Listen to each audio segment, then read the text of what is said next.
এক নতুন বিপলয় পৰিণত হয়েছে।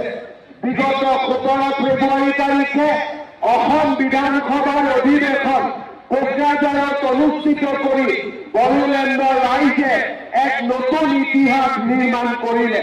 মই আজি পুনৰবাৰ বড়োলেণ্ডৰ সমূহ ৰাইজক 17 ফেব্ৰুৱাৰীত অসম বিধানসভাৰ অধিবেশন কোকৰাঝাৰত অনুষ্ঠিত কৰাত যি সহযোগিতা আগবঢ়ালে তাৰ বাবে মই পুনৰ এবাৰ আপোনালোকক ধন্যবাদ আৰু অভিনন্দন জ্ঞাপন কৰিছো।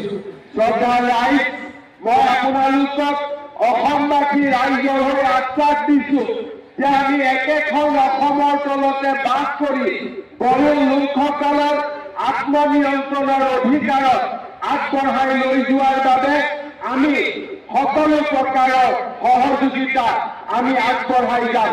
প্ৰধানমন্ত্ৰী নৰেন্দ্ৰ মোদী ডাঙৰীয়া আৰু গৃহমন্ত্ৰী অমিত শ্বাহ ডাঙৰীয়াৰ নেতৃত্বত আমি বিটিআৰত সমৃদ্ধি, শান্তি আৰু উন্নয়নৰ এক নতুন দিগন্তলৈ আমি ৰূপান্তৰ কৰি পুনৰ এবাৰ নিখিল বড়ো ছাত্ৰ সন্থাক 57তম অধিৱেশনৰ শুভকামনা জ্ঞাপন কৰি গৃহমন্ত্ৰী অমিত শ্বাহ ডাঙৰীয়াক অসম আৰু বড়োলেণ্ডৰ পবিত্ৰ ভূমিলৈ আদৰণি জনাই মই মোৰ বক্তব্য সামৰণি মাৰিছো।